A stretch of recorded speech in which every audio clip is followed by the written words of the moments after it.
Hello everyone, I'm Namrata Jaswal. I'm going to teach you M.H. Abrams, a glossary of literary terms. Now I'm going to teach you about burlesque. Burlesque means होता है cartoon. बर्लेस्क्यू का scenes देखते हैं तो इसका शब्दार्थ जो निकलता है वो निकलता है कार्टून, लेकिन इसका बहुत ही ब्रॉडली यूज्ड हुआ है लिटरेरी टर्म्स में। देखिए, burlesque has been strongly defined as incongruous imitation. Burlesque को अगर संक्षिप्त में डिफाइन करते हैं तो ये क्या है, एक नकल है। वो क्या रहता है, इनकॉन्ग्रुअस मतलब अनमैच्ड, ऐसा नकल जो उससे मैच न करता हो, ठीक है। और उस सीरियस कोई भी वर्क है, सीरियस भी कोई भी टोन है, उसको डिसमैच करके, इमिटेशन करके उससे क्या क्रिएट की जाए, लॉफ्टर क्रिएट की जाए, तो उसे क्या कहते हैं, burlesque. That is it imitates the manner. यह क्या इमिटेट्स करता है, मैनर में क्या जाता है, फॉर्म एंड स्टाइल। और एल्स द सब्जेक्ट, दूसरी जगह पे क्या है, पहला मैनर करता है, दूसरा सब्जेक्ट मैटर। दूसरा क्या कर रहा है, सब्जेक्ट मैटर को क्या कर रहा है, इमिटेशन कर रहा है of a serious literary work और लिटरेरी जेनर। कोई भी लिटरेरी जेनर हो या फिर कोई लिटरेरी वर्क हो, उसके सब्जेक्ट मैटर को लेकर के या फिर उसके मैनर को लेकर के क्या किया जाए, इमिटेशन किया जाए। अब मैनर क्या होता है, मैनर रिफ़र करता है कोई स्टाइल, टोन, मेथड कि कैसे कोई वर्क लिखा जाता है, ठीक है, उसे कहते हैं मैनर। फॉर्म एंड स्टाइल, कैसे लिखा गया है कोई भी नॉवेल या फिर कोई भी ड्रामा, ठीक है। सब्जेक्ट क्या होता है, व्हाट, किस पे लिखा गया, सब्सटेंस क्या है उस लिटरेरी वर्क का, उस प्रोज का, उस पोइट्री का, उस नॉवेल का सब्सटेंस क्या है, मैटर क्या है, वो हो जाता है सब्जेक्ट मैटर। तो यहाँ सब्जेक्ट मैटर और मैनर, दो चीज़ ध्यान दीजिएगा। सब्जेक्ट मैटर या मैनर को देख के क्या करता है, इमिटेशन करता है। और वो इस तरह से इमिटेशन करता है कि जो क्या क्रिएट करता है, एम्यूज क्रिएट करता है, लॉफ्टर क्रिएट करता है।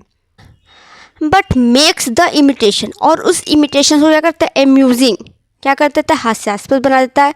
By ridicule disparity between the manner and the matter. जो भी मैनर या मैटर कोई लिटरेरी वर्क में है, या तो मैनर में वो क्या करेगा, चेंज करके उसको रिडिकुलस बनाएगा, या तो मैटर में, सब्जेक्ट मैटर में चेंज करके उसको क्या बनाएगा, रिडिकुलस बनाएगा, ठीक है। The burlesque may be written for the sheer fun of it. Burlesque जो लिखा जाता है केवल आनंद के लिए लिखा जाता है, मस्ती के लिए लिखा जाता है usually. However it is a form of satire. Satire means क्या होता है, व्यंग करना, किसी के ऊपर व्यंग करना सटायर होता है।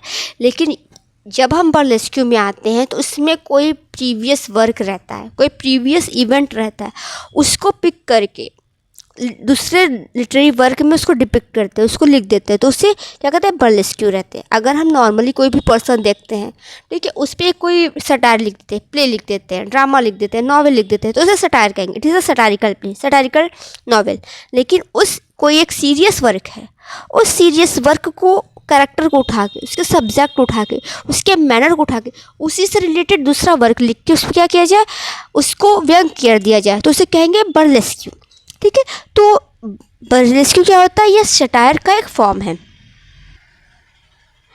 The butt of the satirical ridicule, जो उद्देश्य होता है सटारिकल रिडिकुल का, may be the particular work और genre that is being imitated. अभी हमने कहा कोई एक लिटरेरी वर्क है या जेनर है, उसका क्या किया जाता है, नकल किया जाता है। और एल्स द सब्जेक्ट मैटर, या उसके सब्जेक्ट मैटर को नकल किया जाता है। To which the imitation is incongruously applied, और वो उसको अनमैच्ड करके, बेमेल करके दिखाया जाता है, उसको कार्टूनिश दिखाया जाता है, ठीक है।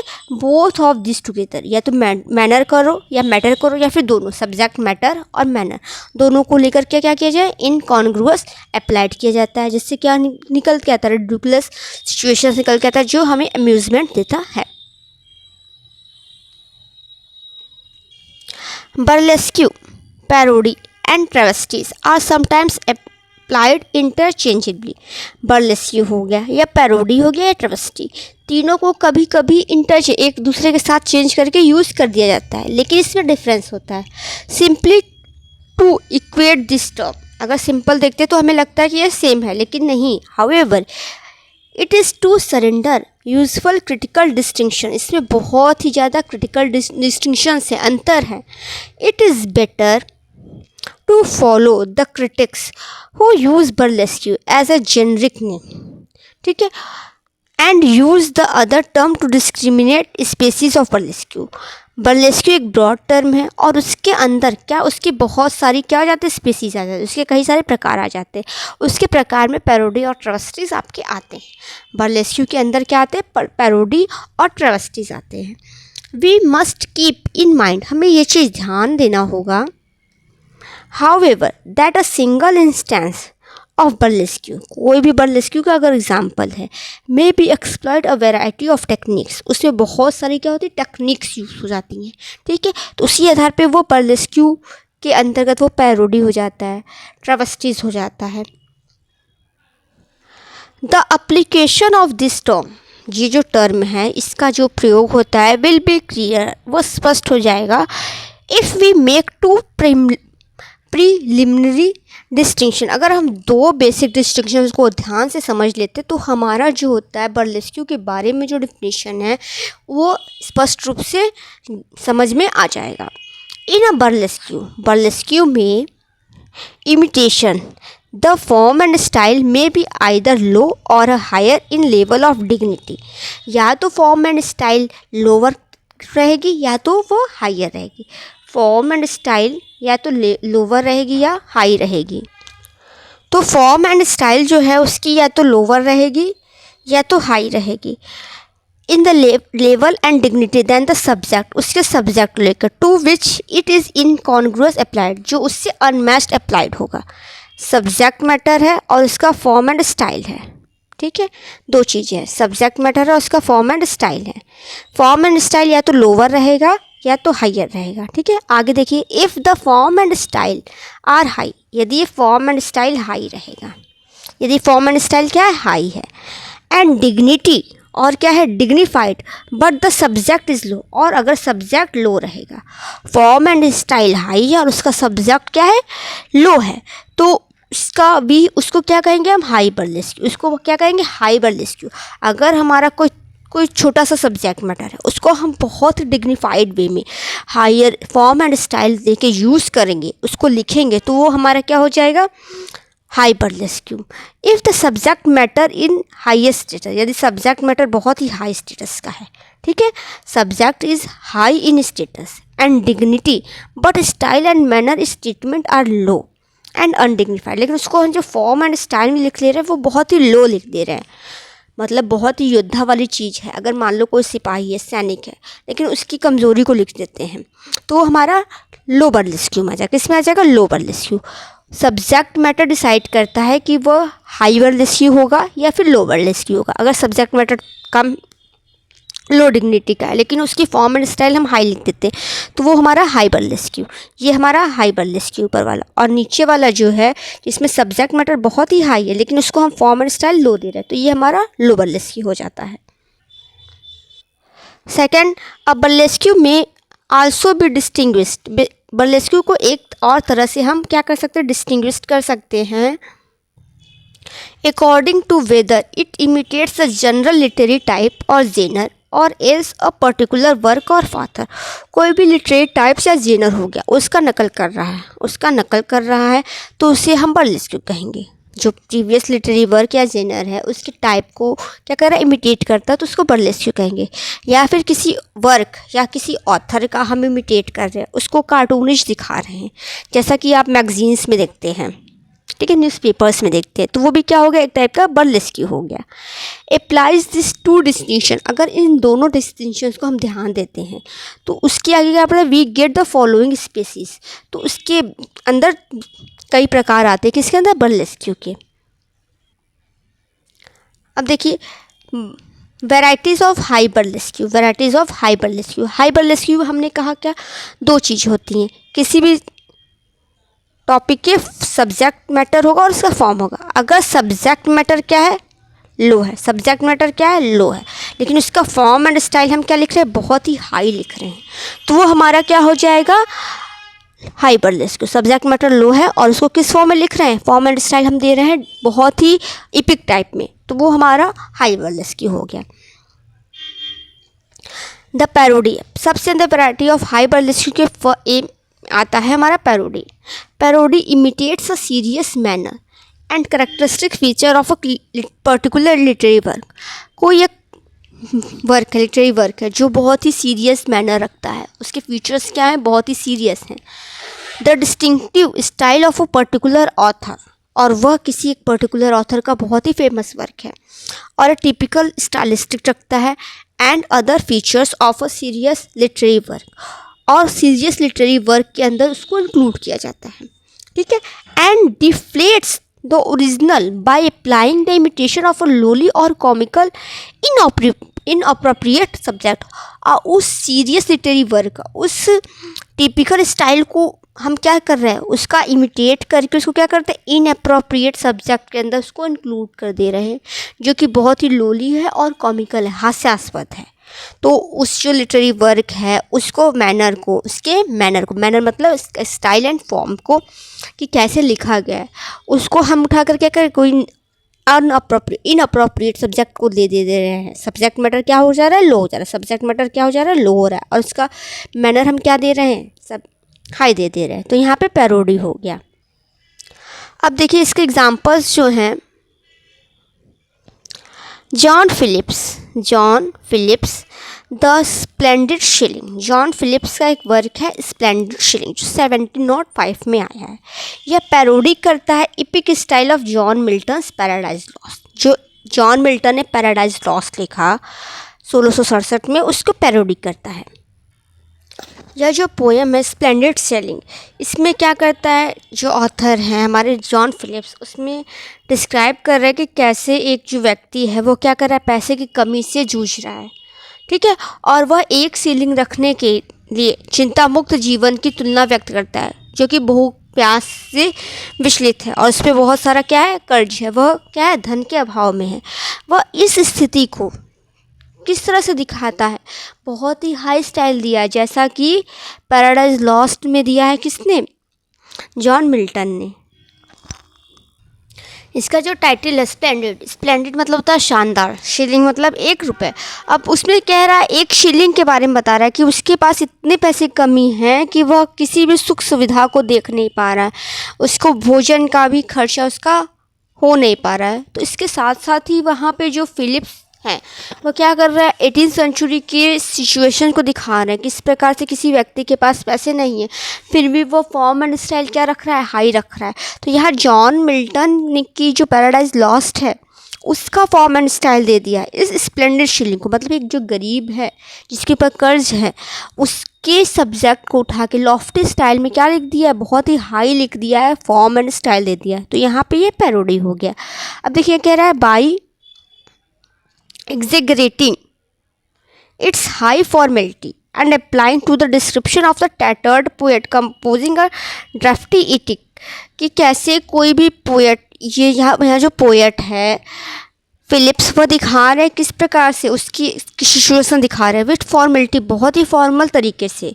और ये क्या कर रहे हैं, कंपोज कर रहा है स्प्लेंडिड शिलिंग, कि वह एक शिलिंग जो है क्या है, बहुत ही शानदार है। आगे कह रहे हैं यहाँ पे हेनरी फिल्डिंग्स इन जोसेफ एंड्रयूज। हेनरी फिल्डिंग का फेमस वर्क है जोसेफ एंड्रयूज 1742 में जो आया है। यह पैरोडीड करता है किसके, सैमुअल रिचर्डसन के नॉवेल पामेला। अब देखिए यहाँ पे जो पामेला है, जो पामेला की स्टोरी है, जो रिचर्डसन ने दिया है 1740-41 में। इन्होंने क्या दिखाया है कि जो पामेला रहती है, by putting a heartily male hero, जो इसका मेल हीरो है मिस्टर बी, पामेला का जो मेल हीरो है मिस्टर बी, उसके प्रलोभन में आ जाती है। In the place of Richardson sexually beleaguered heroine ना, और सेक्सुअली उससे क्या हो जाती है, प्रलोभन से प्रभावित होकर उसके लास्ट में मैरिज कर लेती है। लेकिन जोसेफ एंड्रयूज जो कि क्या दिखाया है, पामेला के भाई के रूप में दिखाया है, और इसमें जोसेफ एंड्रयू ने हेनरी फिल्डिंग ने दिखाया है कि कैसे वह भी एक अच्छा रहता है, सिमिलर क्वालिटी रखता है किसकी तरह, पामेला की तरह। लेकिन उसकी जो मालकिन रहती है लेडी वुविन, उसने जो प्रलोभन दिया था जोसेफ एंड्रयू को, उसमें वह फंसता नहीं है और उससे वह निकल जाता है। तो तो यहाँ पे पामेला का जो वर्क है उसमें कैसे पामेला ने जो इतने फेस की प्रॉब्लम्स फेस की और लास्ट में वह मिस्टर बी से शादी कर लेती है। लेकिन जोसेफ एंड्रू जो है वह लेडी वूबी जो रहती है उसके प्रलोभन में नहीं फंसता और उससे निकल जाता है। तो यहाँ पे उन्होंने हेनरी फील्डिंग ने बहुत ही हास्यास्पद रूप से लेडी वूबी को किस तरह से जोसेफ एंड्रू इनकार करता है उसको स्पष्ट रूप से दिखाया है। एंड लेटर ऑन, और उसके बाद में Jane Austen poked good natured fun at the genre of the gothic novel in Northanger Abbey. देखिए यह नॉर्थंगर एबे जो है इसकी जो हमारी मेन कैरेक्टर है हीरोइन है कैथरीन मोरलैंड है, ठीक है। वह एक क्या पाती है, वह एक पेपर पाती है और उसको क्या करती है, सर्च करती है, जो कि बहुत ही सीक्वेंस में हाई चला जाता है कि उस वास्तव में उसमें जो पांडुलिपि थी, जो वह वर्क था उसमें क्या था, लेकिन वह कुछ नहीं था। उसमें जो लिपि रहती है उसको समझ में नहीं आता कि उसमें लिखा क्या रहता है और उसको इस तरह से प्रस्तुत किया जाता है जैसे कि बहुत ही वो क्या है, गोथिक टाइप का है, ऐसा सिचुएशंस क्रिएट कर जाता है। बाद में ऐसा पता चलता है कि वह क्या है, एक कपड़े धोने का बिल रहता है मात्र। तो यहाँ पे नॉर्थंगर एबे जो है वो क्या करता है, जब क्लाइमेक्स से पहुँचता है तो उसमें रिजल्ट में कुछ नहीं निकलता है, एक हास्य निकलता है कि जिसके पीछे जो कैथरीन थी वो इतने ज़्यादा उससे इन्वॉल्व हो गई थी कि उससे लग रहा था ये कुछ गोथिक टाइप का है। तो इस तरह से जेन ऑस्टिन ने एक फ़न क्रिएट कर दिया है गोथिक नॉवेल का, किसमें, नॉर्थंगर एबे में, जो कि 1818 में आपकी पब्लिश हुई है। हियर इज़, यहाँ पे क्या है, हार्टली कॉलरिज हैं जो कि एल्डेस्ट सन हैं किसके, कॉलरिज के, ठीक है।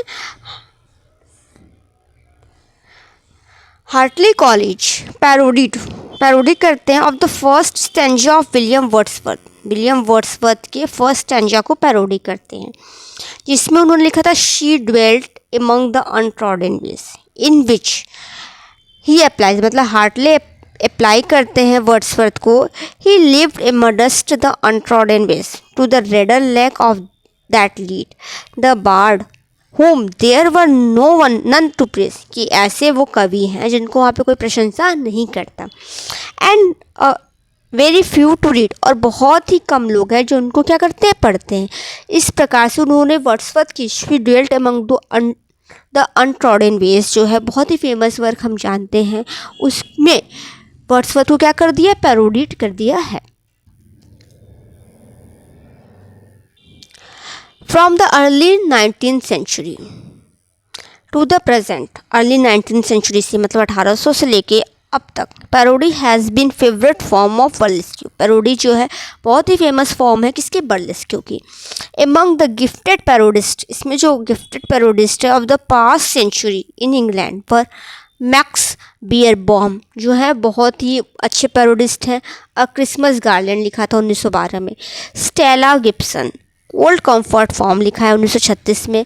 एंड इन अमेरिका, अब ये तो इंग्लैंड की बात हो गई, अमेरिका में जो है James Thurber, Phillips McGinley and E.B. White, ये जो हैं ये फेमस पैरोडिस्ट हैं। द नॉवेल पोजेशंस, जो नॉवेल है पोजेशन 1990 में, जो कि इंग्लिश राइटर A.S. बायट ने लिखा है, exemplify a serious literary form that includes straight-faced parody of Victorian poetry। Position जो है नॉवेल, इसमें A.S. बायट क्या करते हैं, जो भी विक्टोरियन फॉर्म्स ऑफ पोइट्री है या फिर प्रोज है उसके साथ साथ ही एकेडमिक जो स्कॉलरली राइटिंग है, जो रोमांटिसाइज को क्या करते हैं, सेलिब्रेट करते हैं, उनका मजाक उड़ाते हुए उनके वर्क्स के क्या किए, पैरोडी किए हैं। अब हाई बर्लेस्क्यू में जो दूसरा टॉपिक है वो है हमारा मॉक एपिक। मॉक एपिक में क्या करते हैं, इसमें भी क्या है, ये हाई बर्लेस्क्यू, मतलब इसमें सब्जेक्ट मैटर स्मॉल रखते हैं और हमारा जो फॉर्म एंड स्टाइल है वो बहुत ही हाई रहता है, ठीक है। अब देखिए, अब मॉक एपिक या मॉक हीरोइक पोएम कहते हैं, poem that type of parody, यह एक टाइप है पैरोडी की, यह क्या है, एक पैरोडी की टाइप है विच imitates in a sustained way both the elaborate form and the ceremonious style of epic genre। और इसके अंदर जो स्टाइल यूज़ हो जाती है जो फॉर्म यूज़ होते हैं वो इलेबोरेट होते हैं और क्या होते हैं, बहुत ही इपिक जेनर के रहते हैं, मतलब वो छोटे से टॉपिक उठा के इपिक का रख देगा। But applies it to narrate a common place or a trivial subject matter। और सब्जेक्ट मैटर क्या रखे, बहुत ही ट्रिवियल लगते हैं। अब देखिए पैरोडी और मॉक एपिक में क्या अंतर है। पैरोडी जो होता है कोई प्रीवियस वर्क है, लिटरेरी वर्क है, उसके वर्क को, सीरियस वर्क को हम इमिटेट करके उसको हास्य के रूप में क्रिएट करते हैं, तो वो हमारा पैरोडी हो जाता है। और मॉक एपिक मतलब कोई भी ट्रिवियल सब्जेक्ट है, मैटर है, वो हमारे डेली लाइफ से है, हमारे नोन में है, ठीक है, उस ट्रिवियल सब्जेक्ट मैटर को उठा के हम इपिक जेनर की फॉर्म एंड स्टाइल को रख करके उसको क्या करते हैं, मॉक हीरोइक बनाते हैं। In a masterpiece of this type, अगर इसका मास्टरपीस अगर हम देखते हैं तो वो क्या है, the rape of the lock, जो 1714 में अलेक्जेंडर पोप ने लिखा है। Alexander pope views through the grandiose epic perspective and quarrel between the belles and elegant of the days over the theft of the lady girl। जो ब्लिंडा रहती है इसकी main heroine, ब्लिंडा का जो कर्ल रहता है उसके थेफ्ट, उसके चोरी को लेके बैरन, उसके कर्ल को कौन काट देता है, बैरन काट देता है। तो उसको लेकर के बैरन जो काटता है उसमें belles and elegants of the day, उसमें जो महिलाएं रहती हैं और जो पुरुष रहते हैं उनके बीच में क्या होती है, क्वेरल होती है। और इसको ग्रैंडियोस इपिक पर्सपेक्टिव से, मतलब बहुत ही दिखावटी इपिक पर्सपेक्टिव से अलेक्जेंडर पोप ने the rape of the lock में लिखा है। The story includes such elements, जो स्टोरी में ऐसे एलिमेंट्स हैं ऑफ ट्रेडिशनल इपिक प्रोटोकॉल, जैसे कि इपिक प्रोटोकॉल में होते हैं, जैसे सुपर नेचुरली मशीनरी है, जैसे स्लाइम्स है, एरियल्स हैं, ये क्या है, सुपर नेचुरली मशीनरी स्पिरिट्स हैं, जो ब्लिंडा के हेयर को, उसके लॉक को, उसके जो नेकलेस रहता है और उसके ईयर पे और उसके पेटीकोट्स कपड़े पे हर एक जगह क्या रहता है, बैठे रहते हैं, उसको सेव करते रहते हैं। सुपर नेचुरली मशीनरी है। A voice of the board ship, यात्रा है किसकी, बोर्ड शिप पे, ठीक है। A visit to the underworld, underworld की लाइफ को दिखाया गया है। And a heroically scaled battle between the sex, और जो पुरुष और महिला हैं इनके बीच में युद्ध को दिखाया गया। और ये युद्ध किससे हो रहा है, आल्दो बिट मिठापा, इसमें रूपक यूज़ हुआ है। जो युद्ध होता है वह किससे होता है, हमारा तलवार से होता है, तोप से होता है, बंदूक से होता है, लेकिन इसमें किससे हो रहा है युद्ध, हैट पिन्स, लेडीज़ किससे हो रही है, अपनी जो लेडीज़ हैं अपने जो हैट लगाई हैं उसमें जो पिन्स खोसी हैं उस हैट पिन से। स्नफ्स जो है तंबाकू, जो पुरुष है वो अपने तंबाकू से इससे क्या कर रहे हैं, युद्ध लड़ रहे हैं। The term mock heroic is often applied to other dignified poetic form which are purposely mismatched to a lovely subject। हमने कहा था कि यह मॉक एपिक अप्लाइड होता है डिग्निफाइड पोएटिक फॉर्म को, और इसका सब्जेक्ट क्या होता है, लोली होता है, मिसमैच करता है, उससे क्या होता है, मैच नहीं करता। For example the Thomas Gray comic ode on the death of a favourite cat, 1748 में जो लिखा है इन्होंने, इसमें इन्होंने थॉमस ग्रे ने क्या यूज़ किया है, एक जो बिल्ली रहती है वह क्या करती है, एक उसकी डेथ कैसी होती है, वह मछलियों के एक ट्यूब रहता है जिसमें वो मछलियाँ आराम से तैरती रहती है, उसमें क्या करती है, लालचवश उसमें क्या करती है, उनको पकड़ने की कोशिश करती है और उस टब में गिर जाती है और उसमें डूब के वो क्या होती है, मर जाती है। तो उसको एक छोटे से, यह बहुत ही क्या है, छोटा सा टॉपिक है, उस बिल्ली का मरना क्या है, छोटा सा है, लेकिन उसको किस में दिखाया गया है, उसमें इन्होंने लालच को दिखाया, उसकी जिज्ञासा को दिखाया है और कैसे बताया है कि क्या है, यह एक मॉक है। छोटे से कैट के डेथ को इन्होंने बहुत ही हाईली स्टाइल एंड फॉर्म में यूज़ किया है। और यहाँ ध्यान दीजिएगा, यहाँ ओड लिखा है, तो यह ओड नहीं है, यह ओड लिखा है, संबोधन किया है वह उसकी फेवरेट जो कैट रहती है जिसका नाम सेमिला रहता है, सेलिमा, जिसका नाम सेलिमा रहता है। वो कैसे क्या होती है, डेथ को क्या कर देती है, पाती है। किस वजह से? क्योंकि उसको लालच आ जाता है उन दो मछलियों को पकड़ने का, ठीक है। और उसी वो ट्यूब में, उसी वो जो बाउल रहता है उसमें ही वो क्या करती है, मर जाती है।